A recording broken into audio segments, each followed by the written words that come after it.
The first step towards achieving your dreams is having the right coach. Get the best education with Adshala and make your NET UPSC economics dreams come true. Download the app now. Hello everyone, welcome back to the channel. I am Sunidhi and I teach economics on this channel. जैसे कि आप सभी जानते हैं, हम इस channel पर time to time different videos लेकर आते हैं। आज की इस क्लास से हम मैक्रो इकोनॉमिक्स को शुरू करेंगे। Mathematics, statistics, econometrics, Indian economy वो सब कम्प्लीटली डन हो चुका है। इंडियन इकोनॉमी पैरेलली चल रहा है। इंडियन इकोनॉमी के लेक्चर्स आपको पैरेलली मिलते रहेंगे, लेकिन साथ में हम मैक्रो इकोनॉमिक्स को भी शुरू कर रहे हैं। बहुत बच्चों की क्वेरी आ रही थी कि मैम मैक्रो भी चैनल पर शुरू कीजिए। So we will be starting with macro economics today. Macro economics की शुरुआत करें इससे पहले हम इकोनॉमिक्स की शुरुआत करेंगे, यानी कि we will try to understand what is economics. ठीक है, आज के इस लेक्चर में हम क्या क्या समझने वाले हैं, क्या क्या पढ़ने वाले हैं, उसकी एक डिटेल डिस्क्रिप्शन देख लेते हैं। आज के इस लेक्चर में हम सबसे पहले पढ़ेंगे व्हाट इज इकोनॉमिक्स। ठीक है, उसके बाद में हम पढ़ेंगे कि why do we need economics, why do we need economics, हमें इकोनॉमिक्स की जरूरत ही क्यों है। ठीक, इसके बाद में हम पढ़ेंगे डिफरेंट क्लासिफिकेशंस। डिफरेंट क्लासिफिकेशन से क्या मतलब है बेटा, कि कितने कितने तरीके की इकोनॉमिक्स होती है, यानी कि positive normative economics, micro economics, macro economics. Then we will go into the detail of macro economics, क्योंकि ये लेक्चर मैक्रो इकोनॉमिक्स का है। मैक्रो इकोनॉमिक्स को हम पढ़ेंगे।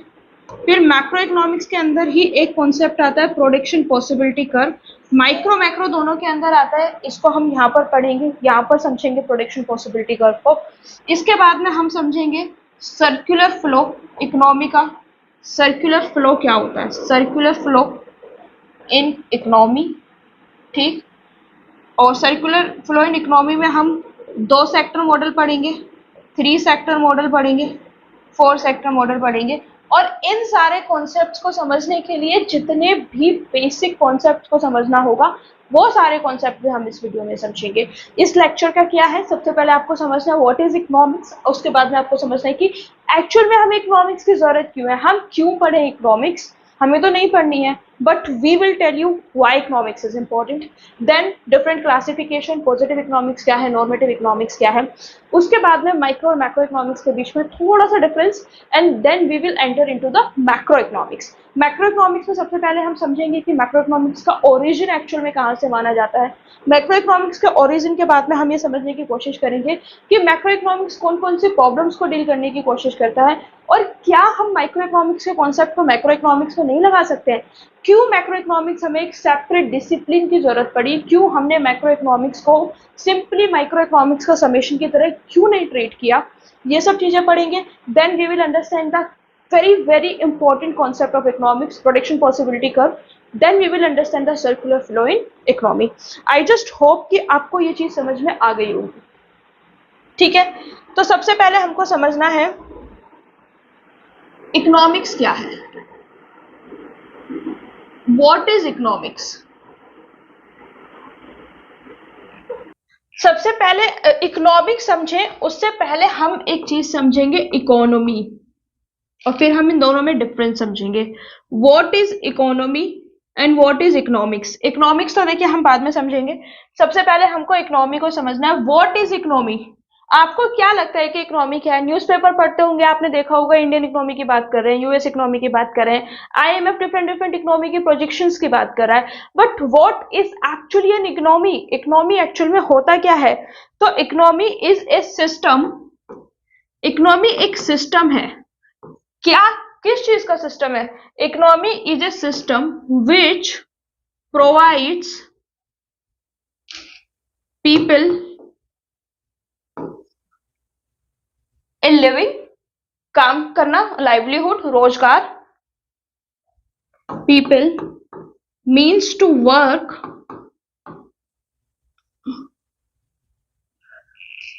And earn a living.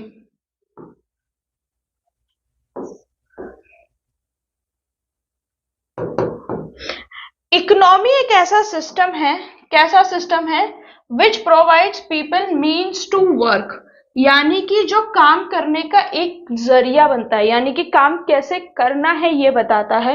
And earn a living, और जो लिविंग है उसको कमाने का जरिया है, यानी कि एक ऐसा सिस्टम जो कि हमको ये बताए कि पीपल, लोग जो है वो काम कैसे करेंगे, जो कि लोगों को काम प्रोवाइड करेगा, जिसके जरिए से लोग लिविंग अर्न करेंगे, जिसके जरिए से लोग जो है वो पैसा कमाएंगे और अपनी जिंदगी को निर्वाह करेंगे, या लाइवलीहुड, जीविका, जो भी आप बोल सकते हैं। That is an economy. ठीक है, अब हमको समझ में आ गया कि अच्छा ठीक है, इकोनॉमी में कुछ कुछ मीन्स टू वर्क का मतलब है, तो यानी कि हम एम्प्लॉयमेंट की बात कर रहे हैं, यानी कि इकोनॉमी में लोगों को एम्प्लॉयमेंट मिलता है। इकोनॉमी एक ऐसा सिस्टम है जहां पे लोगों को एम्प्लॉयमेंट मिलता है। अर्न ए लिविंग की मतलब क्या बात कर रहे हैं हम, कुछ ना कुछ इनकम मिलती होगी। अर्न ए लिविंग का क्या मतलब है कि इनकम की बात कर रहे हैं हम, कि इनकम मिलती होगी। ठीक है, इतना समझ में आया। तो इकोनॉमी क्या है? इकोनॉमी एक ऐसा system which provide people means to work, कि काम कैसे करना है, and then earn a living.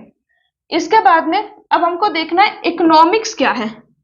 What is economics?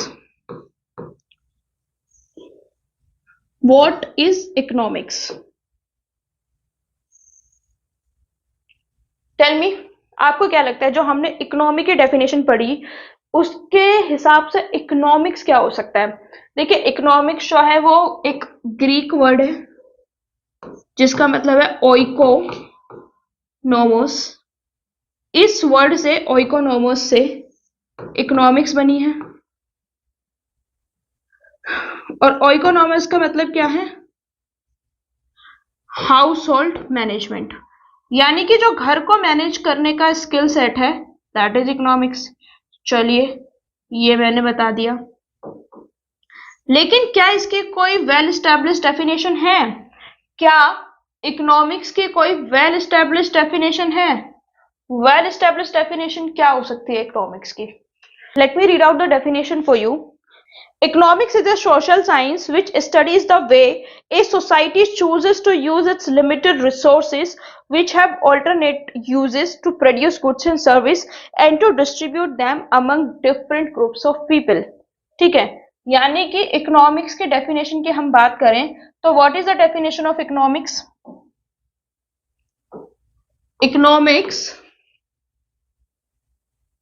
Is the, what is economics? मैंने अभी क्या बताया? Economics is the social science. क्या है? सोशल साइंस विच, ये जो सोशल साइंस है वो क्या करती है? Which studies the way in which society chooses to use its limited resources in alternative uses.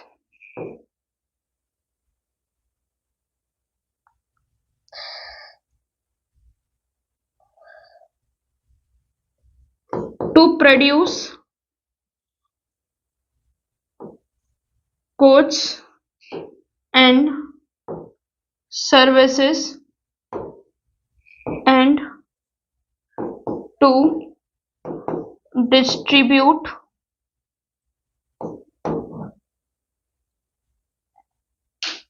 them among different sections of society.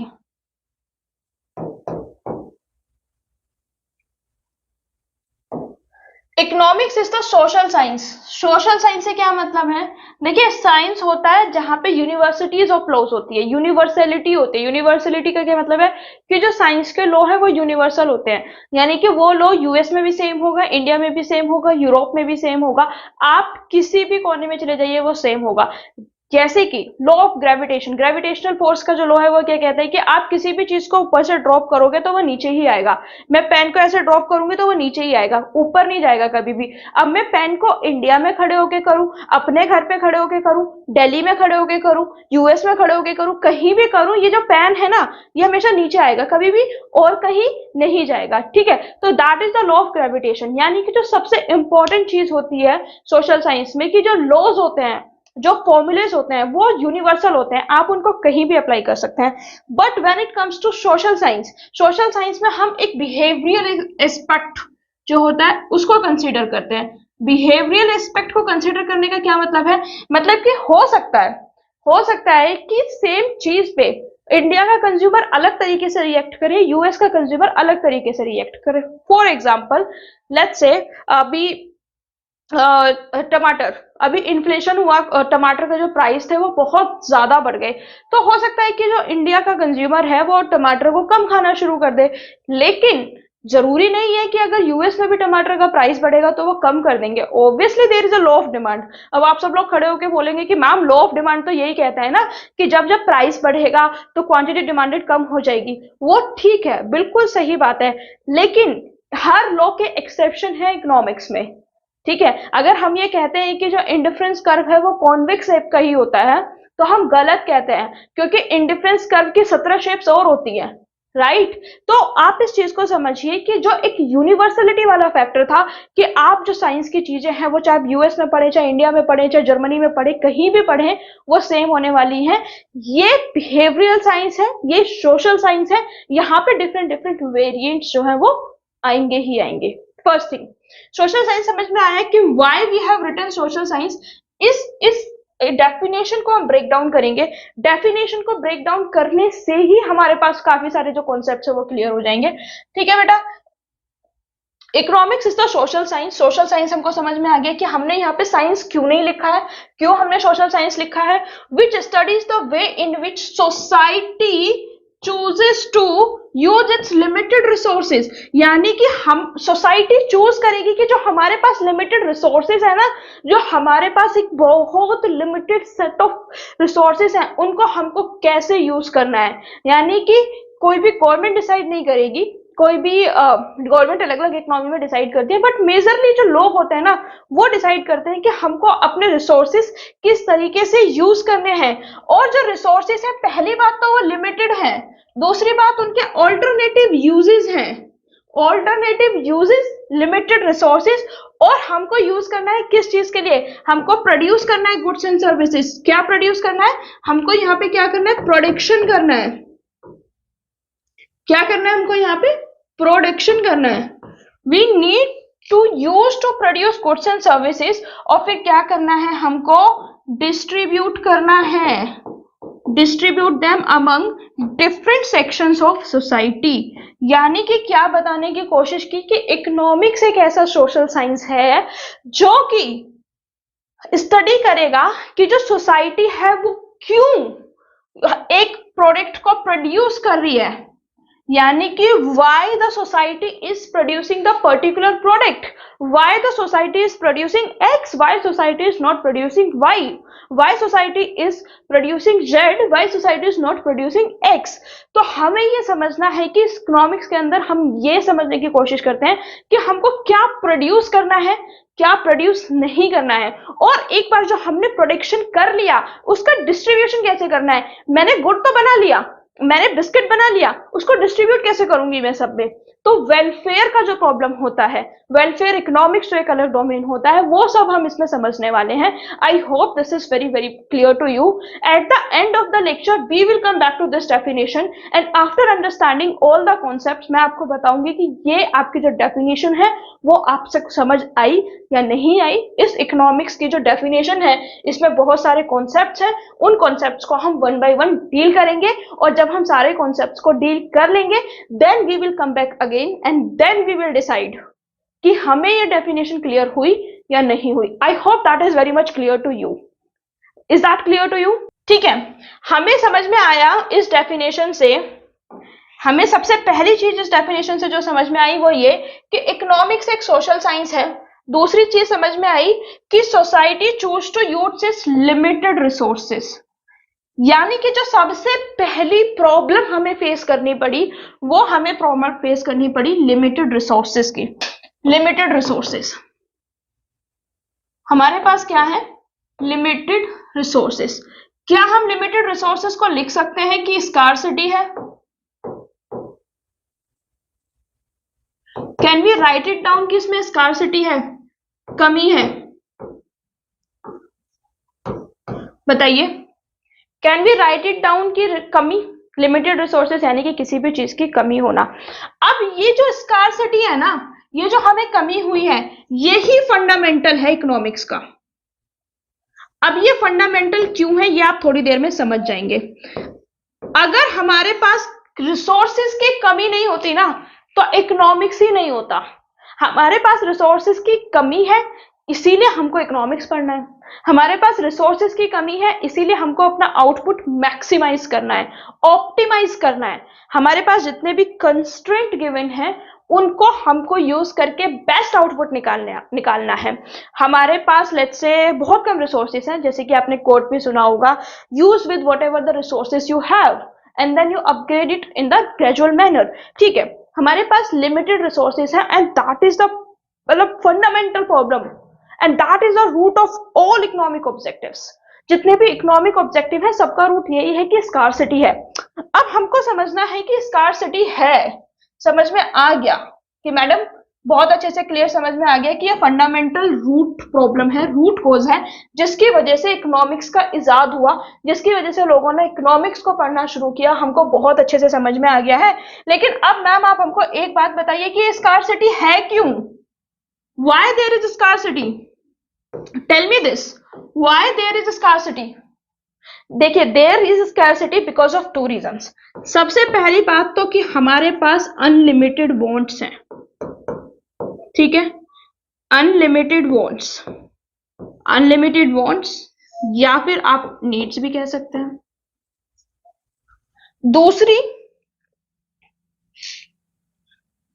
Problem क्या है कि सोसाइटी में रिसोर्सेस ही लिमिटेड है।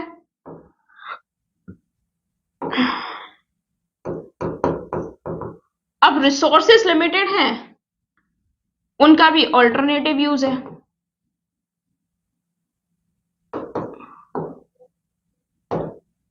ठीक है बेटा, समझ में आया? स्कार्सिटी है, अनलिमिटेड वांट्स है, अनलिमिटेड नीड्स है। मतलब जो ह्यूमन नेचर है ना, उसकी जो नीड्स है वो अनलिमिटेड है। मैं अभी बताती हूँ वो कैसे हैं। ह्यूमन की जो वांट्स है ना, दे आर अनलिमिटेड। अनलिमिटेड के साथ साथ they keeps on increasing too, keeps on increasing. क्या मतलब है इस बात का? यानी कि जब मैं 5,000 रुपए कमाती थी तो मुझे 15,000 कमाने थे, जब मैं 15,000 कमाती थी तो मुझे 70,000 कमाने थे, अब मैं 70,000 कमाती हूँ तो मुझे 1 लाख कमाना है, जब मैं 1 लाख कमाऊंगी तो मुझे 2 लाख कमाना है, जब मैं 2 लाख कमाऊंगी तो मुझे 5 लाख कमाना है। इसी तरीके से जो मेरी नीड्स हैं वो बढ़ती जा रही हैं, इसी तरीके से मेरी जो वॉन्ट्स हैं, जो मेरी डिजायर्स हैं वो बढ़ती जा रही हैं। ठीक है, फॉर एग्जाम्पल लेट्स से कि आज मैं स्कूटी चलाती हूँ, लेकिन एक टाइम के बाद I may feel uncomfortable in scooty, मेरे को गाड़ी चाहिए। फिर गाड़ी के बाद में मेरे को ऐसा लगेगा कि इस गाड़ी में ना कंफर्ट नहीं है, थोड़ी बड़ी, थोड़ी लग्जरी सेडान टाइप मुझे गाड़ी चाहिए। तो जो मेरी नीड्स हैं, और ये मैं अपने लिए नहीं कह रही हूँ, ये ह्यूमन नेचर की बात कर रही हूँ, मेरी जो नीड्स है वो अनलिमिटेड है। आज मेरे को बच्चा हुआ एंड आई वॉन्ट कि मेरे बच्चे को बेस्ट एजुकेशन मिले, but after a point of time I will be like कि अब तो मुझे इंडिया में पढ़ाना ही नहीं है, I want to send him abroad. ठीक है, एंड देन मेरी नीड अनलिमिटेड हो गई। तो जो आपकी नीड्स है वो अनलिमिटेड है और वक्त के साथ बढ़ती भी जाएंगी। नीड्स आपके टाइम के साथ इट विल कीप इंक्रीजिंग, ये कभी भी कम नहीं होने वाला है। ठीक है, तो पहला रीजन कमी होने का क्या है कि हमारे पास कभी सेटिस्फेक्शन होगा ही नहीं।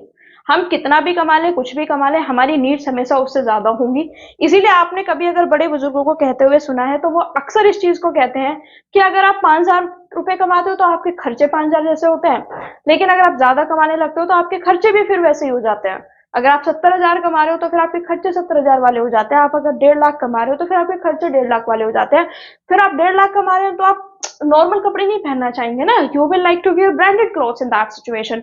राइट। तो जो हमारी नीड्स है वो अनलिमिटेड है और साथ साथ वो बढ़ भी रही है, वो कम नहीं हो रही है। देन हमारे जो रिसोर्सेस है वो लिमिटेड है। रिसोर्सेस क्या है, व्हाट इज रिसोर्सेस?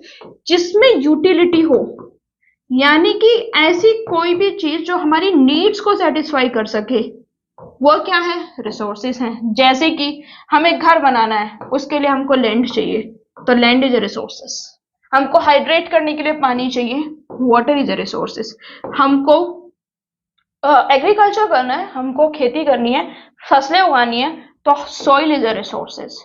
उसके बाद में ऐसे ही डिफरेंट डिफरेंट रिसोर्सेज हैं। बट ये जो रिसोर्सेज हैं, ये जो रिसोर्सेज नेचर ने हमको दिए हैं, ये लिमिटेड रिसोर्सेज हैं, अनलिमिटेड नहीं है। There are certain set of resources which are renewable and non renewable. वो एनवायरमेंटल इकोनॉमिक्स का कॉन्सेप्ट है, उसको हम वहां पे पढ़ेंगे। लेकिन रिसोर्सेज जो है लिमिटेड है। इंडिया के पास लिमिटेड ही लैंड है। इंडिया के पास 3.28 मिलियन स्क्वायर किलोमीटर ही है। अगर आपके रिसोर्सेज सारे डिप्लीट हो गए, आप जाके चाइना से लैंड नहीं छीन सकते हैं, आप पाकिस्तान से लैंड नहीं छीन सकते हैं, आप नेपाल से लैंड नहीं छीन सकते हैं। तो जो आपकी जमीन है, आपकी जो भूमि है, वो फिक्स है। लैंड का जो रिसोर्सेज है वो फिक्स है। आपका जो ग्राउंड वाटर है वो फिक्स है। After a point of time ground water recharge होता है, पूरा वाटर साइकिल मेंटेन होता है, पानी आता है बारिश में, बारिश से फिर वो ग्राउंड वाटर की फॉर्म में नीचे एक्वाफायर में जाके रिस्टोर होता है। I agree with that. But अगर उसको भी हम बहुत ज्यादा यूज करेंगे, बहुत ज्यादा वेस्ट करेंगे, तो वो भी एक टाइम के बाद डिप्लीट हो जाएगा। इसीलिए आपने देखा होगा कि बहुत सारे जो एरियाज है वहां पे अभी भी ड्रॉट का प्रॉब्लम होता है। तो जो रिसोर्सेस है वो अनलिमिटेड है। पहली बात तो भाई रिसोर्सेस ना बहुत ज्यादा लिमिटेड है मेरे पास। और दूसरी बात, उन रिसोर्सेस को भी अल्टरनेटिव यूजेस हैं। उस रिसोर्सेस को भी मैं डिफरेंट डिफरेंट वेराइटीज में यूज कर सकती हूँ। जैसे कि मैं लैंड को खेती के लिए यूज कर सकती हूँ। खेती के अलावा मैं उस पर इंडस्ट्री लगा सकती हूँ। खेती के अलावा इंडस्ट्री लगा ली, इंडस्ट्री के अलावा मैं उसमें स्कूल खोल सकती हूँ। स्कूल खोलने के अलावा मैं उसमें घर बना सकती हूँ। उसके अलावा मैं गवर्नमेंट का ऑफिस बना सकती हूँ। तो आप ये देखिए ना कि लैंड जो एक रिसोर्सेस है, उसके कितने सारे यूजेस तो मैंने यहाँ पे बता दिए, और इससे भी बहुत ज्यादा यूजेस होंगे। क्या ये केवल इतने यूज है लैंड के? नहीं। अगर मैं केवल खेती की ही बात करूं तो कितनी सारी क्रॉप की वेराइटीज हैं, कितनी सारी कैश क्रॉप्स हैं, कितनी सारी नॉन कैश क्रॉप्स हैं, कितना सारा हमारे पास फ्लावर्स होते हैं, वेजिटेबल्स होते हैं। तो हम सेम लैंड को डिफरेंट डिफरेंट चीज के लिए भी यूज कर सकते हैं। तो रिसोर्सेस एक तो कम है, और उसके बाद उसमें ऑल्टरनेटिव यूजेस भी हैं।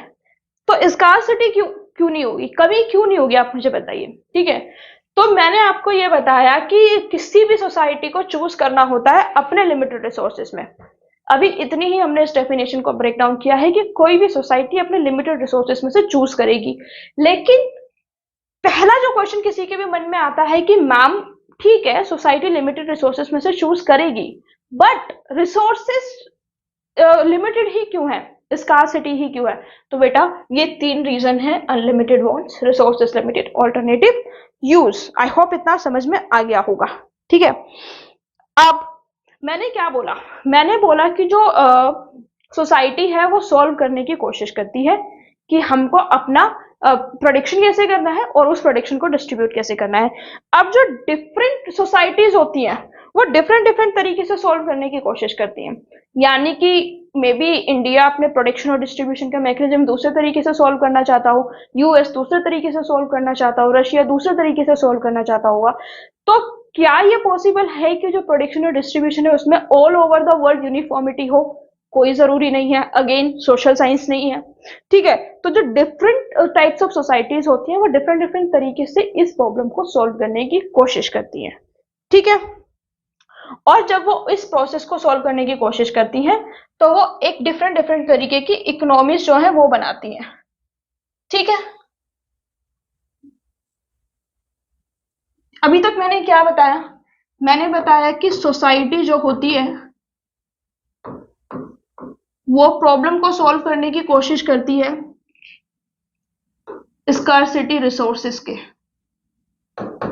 स्कार्सिटी क्यों होती है? स्कार्सिटी होती है क्योंकि हमारी अनलिमिटेड वांट्स हैं।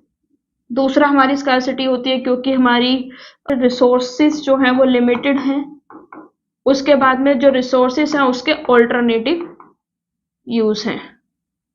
ठीक, स्कार्सिटी के थ्रू सोसाइटीज ने डिफरेंट डिफरेंट मैकेनिज्म बनाए कि हम किस तरीके से प्रोडक्शन और डिस्ट्रीब्यूशन करेंगे, और उसी के बिहाफ पे डिफरेंट डिफरेंट तरीके की इकोनॉमीज बनी। ठीक, ये जो डिफरेंट डिफरेंट तरीके की इकोनॉमी बनी,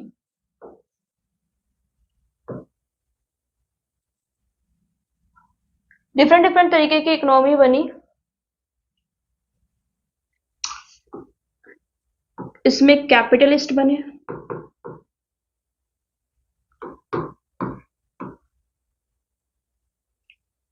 इसमें सोशलिस्ट बने,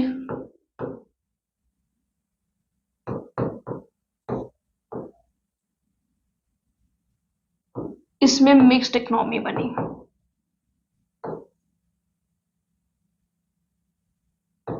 मतलब जब हमने ये डिसाइड किया कि सोसाइटी प्रोडक्शन करेगी और प्रोडक्शन को डिफरेंट सेक्शन में डिस्ट्रीब्यूट करेगी, जब हमने ये डिसाइड किया कि सोसाइटी प्रोडक्शन को डिफरेंट डिफरेंट सेक्शंस में डिस्ट्रीब्यूट करेगी, तो उस डिस्ट्रीब्यूशन के लिए हमने कुछ इंस्टीट्यूशन भी बनाए होंगे।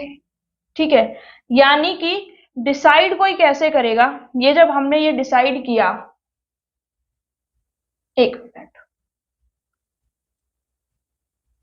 जब हमने यहां पे डिसाइड किया, क्या डिसाइड किया कि प्रोडक्शन का डिस्ट्रीब्यूशन होगा, तो डिस्ट्रीब्यूशन कौन करेगा? कोई एक इंसान तो करेगा नहीं, आप तो जाके बैठ के करेंगे नहीं डिस्ट्रीब्यूशन, मैं तो जाके बैठ के करूंगी नहीं। तो उसके लिए हमने इंस्टीट्यूशन बनाए। इंस्टीट्यूशन में हमने क्या बनाए? लॉ बनाए, फंडामेंटल राइट्स बनाए, डीपीएसपीज बनाए, हमने इंस्टीट्यूशंस बनाए, हमने लोगों को रिस्पॉन्सिबिलिटीज दी, हमने अरेंजमेंट्स बनाए, रूल्स एंड रेगुलेशन, जिससे कि स्मूथ जो है वो डिस्ट्रीब्यूशन हो जाए। अब इसमें जो मेजरली प्रॉब्लम्स निकल के आई, जो अभी डिस्ट्रीब्यूशन की प्रॉब्लम थी, वो हम ये कह सकते हैं कि 3 तरीके से उसको कैटल किया जा सकता है।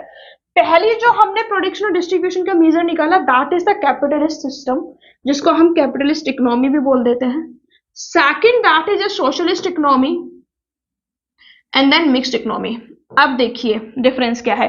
कैपिटलिस्ट इकोनॉमी में क्या होता है कि जो प्रोडक्शन होता है और जो डिस्ट्रीब्यूशन होता है वो बिल्कुल मार्केट फोर्सेस के बिहाफ पे होता है। ठीक है, यानी कि जितनी डिमांड मार्केट में होगी उतना ही प्रोडक्ट सप्लाई करेगी फर्म। यानी कि गवर्नमेंट जो होती है वो क्या होती है? वो फैसिलिटेटर होती है। फैसिलिटेटेड से क्या मतलब है बेटा? कि गवर्नमेंट का काम है, अगर मेरे को लेट्स से एक दर्जन, लेट्स से मेरे को 100 घर बना के किसी को देने हैं, और अगर मुझे 100 घर बना के किसी को देने हैं तो गवर्नमेंट का काम है मुझे इंफ्रास्ट्रक्चर प्रोवाइड कराना, मेरे लिए सारी फैसिलिटीज को फैसिलिटेट करना, जिससे मैं 100 घर बना पाऊं। लेकिन गवर्नमेंट मार्केट में इंटरफेयर नहीं कर सकती है, गवर्नमेंट मार्केट में इंटरवेन नहीं कर सकती है ये कह के कि आपको क्या बनाना है।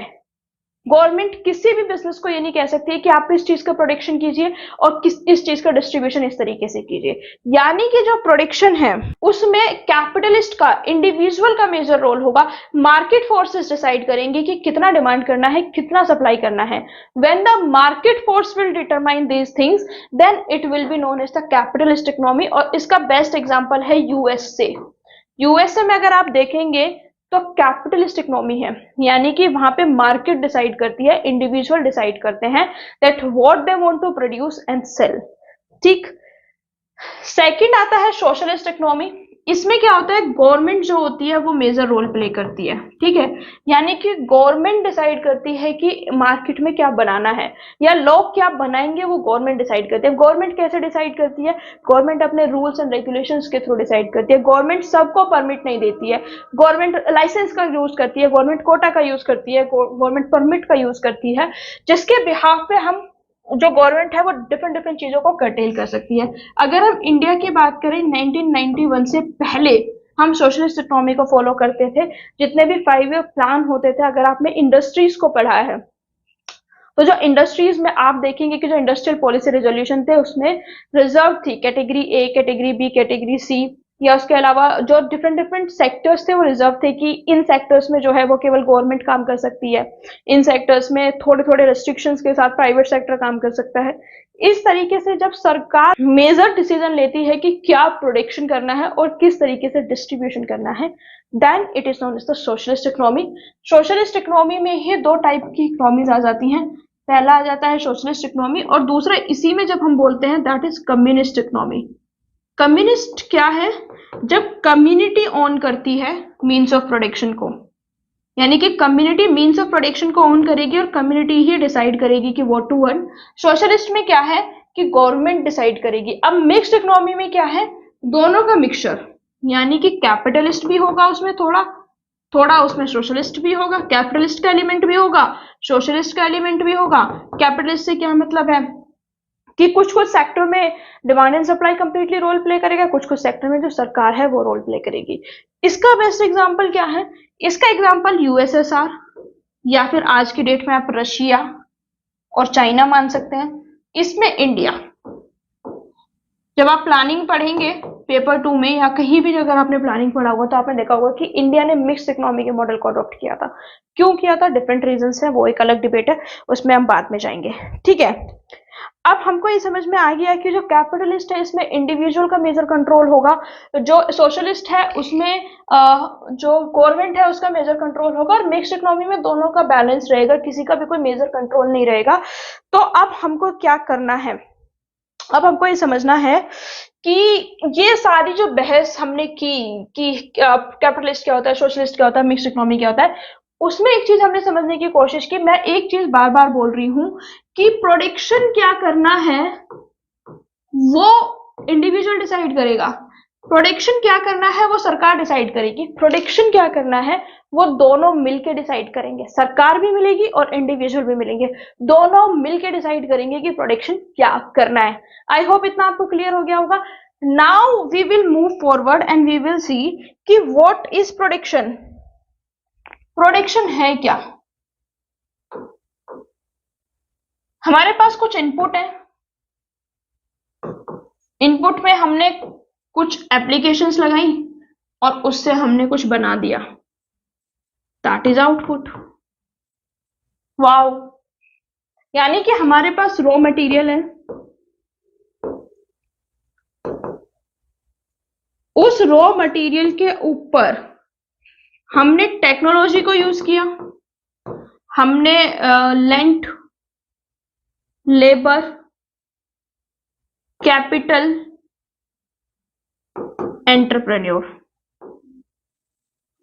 ये जो है हमारे फैक्टर्स ऑफ प्रोडक्शन होते हैं। किसी भी चीज को प्रोड्यूस करने में ये फैक्टर्स ऑफ प्रोडक्शन जो है वो यूज होते हैं। रॉ मटेरियल्स जो हैं वो ये फैक्टर्स ऑफ प्रोडक्शन का यूज करते हैं और उससे एक डिफरेंट आउटपुट जो है वो सामने निकल के आता है।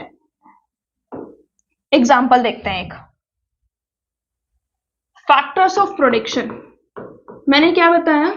4 फैक्टर्स ऑफ प्रोडक्शन होते हैं। 4 फैक्टर्स ऑफ प्रोडक्शन कौन कौन से होते हैं?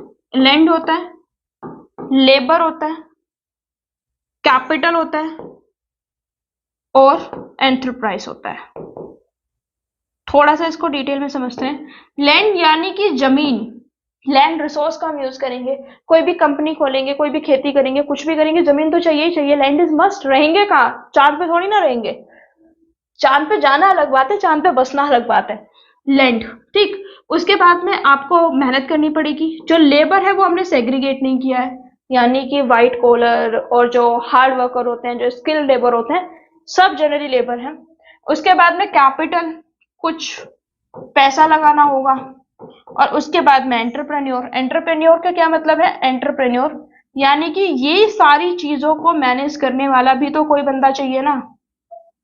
अब मैं आपको इसका बहुत बेस्ट एग्जांपल देती हूँ, आप जिंदगी में नहीं भूलेंगे। एग्जांपल, आप इस क्लास में लेक्चर ले रहे हैं, ठीक है, इस क्लास में आपने लेक्चर लिया। अब देखिए इस क्लास में क्या है, एक रूम है, रूम पे स्टूडियो बना हुआ है, यानी कि लैंड। लेबर कौन है? मैं हूं लेबर, मैं पढ़ा रही हूं। मैं कैसा लेबर हूं? मैं स्किल्ड लेबर हूं। स्किल्ड लेबर का क्या मतलब है कि मेरे को थोड़ा बहुत सब्जेक्ट का नॉलेज है और स्किल सेट है, 2-4 पैसे मैं कमा लेती हूँ। कैपिटल क्या है कि मैंने जब ये काम शुरू किया, मैंने जब YouTube पे वीडियोस बनाना शुरू किया, मैंने जब बच्चों को पढ़ाना शुरू किया, तो क्या मैंने ऐसे ही शुरू कर दिया? नहीं, मैंने इक्विपमेंट्स तो खरीदे होंगे ना, जिन इक्विपमेंट्स की हेल्प से लेक्चर रिकॉर्ड होता है, बेसिक सी चीज है। तो मैंने एक बोर्ड खरीदा, उसके बाद में मैंने एक ट्राइपॉड खरीदा, मैंने स्टूडियो की लाइटिंग में पैसा खर्च किया, और उसके अलावा मैंने एक अच्छा फोन लिया जिसके कैमरे से मैं इसको रिकॉर्ड करती हूँ। देन हमने एक वीडियो एडिटर लिया जिससे हम वीडियो को एडिट करते हैं। उसके बाद में हम क्या करते हैं, मैंने एक लैपटॉप लिया जिससे मेरा सारा चैनल मैनेज होता है। तो वो सारी चीजें जिनकी एक लंबी ड्यूरेबिलिटी होती है, आने वाले टाइम में हम कैपिटल गुड्स और कंज्यूमर गुड्स में भी डिफरेंस समझेंगे, तो वो सारी चीजें जो एक टाइम के बाद डेप्रिशिएट होने लगती हैं, यानी कि जो एक फिक्स इन्वेस्टमेंट मैंने किया है। अब देखिए, मैं लेक्चर लूं या ना लूं, मेरे को रेंट तो देना है, मैं लेक्चर लूं या ना लूं, मेरा जो एक बेसिक फिक्स खर्चा है वो तो होना ही होना है। ट्राइपॉड जो है जितने का मैंने खरीद लिया वो खरीद लिया, जो बोर्ड है जो मैंने खरीद रखा है वो खरीद रखा है, फोन खरीद रखा है। तो मैं प्रोड्यूस करूं या ना करूं, मेरा खर्चा हो गया है। मैं पढ़ाऊं ना पढ़ाऊं, मेरा खर्चा हो गया है, fixed cost has been incurred. ठीक है, तो दैट इज कैपिटल। एंटरप्राइज का क्या मतलब है कि we have a team to manage.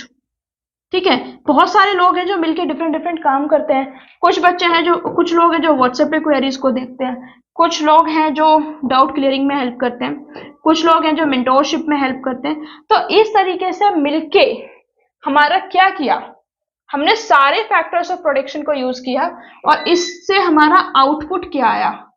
इससे हमारा आउटपुट बहुत सिंपल आया कि हम लेक्चर्स ले पाते हैं। ठीक, लेक्चर्स ले पाते हैं, और जो हम लेक्चर्स लेते हैं वो हम आपको इजीली डिलीवर कर पाते हैं। ठीक है, तो इतने सारे फैक्टर्स ऑफ प्रोडक्शन का क्या मतलब था, इतनी सारी चीजों का क्या मतलब था? इतनी सारी चीजों का मतलब ये था कि हम लेक्चर्स लेते हैं, राइट, और जो लेक्चर्स होता है वो हमारा आउटपुट होता है। यानी कि जब भी हम कुछ रिसोर्सेज को, कुछ रॉ मटेरियल्स पे, कुछ रिसोर्सेज में अगर हम फैक्टर्स ऑफ प्रोडक्शन को यूज करेंगे, उन फैक्टर्स ऑफ प्रोडक्शन को यूज करने के बाद में जितने भी आउटपुट को प्रोड्यूस करेंगे, ये जो पूरा प्रोसेस होगा एक इनपुट से लेके फैक्टर्स ऑफ प्रोडक्शन यूज करके आउटपुट तक जाने का, इसको हम क्या बोलेंगे? प्रोडक्शन। अगर आपको वीडियो अच्छी लगती है तो please like it, share it with your friends, subscribe to the channel. Subscribe करने के बाद नोटिफिकेशन बेल को जरूर ऑन करें ताकि नेक्स्ट टाइम में जब भी वीडियो लेकर आऊं वो जल्द से जल्द आपको मिले।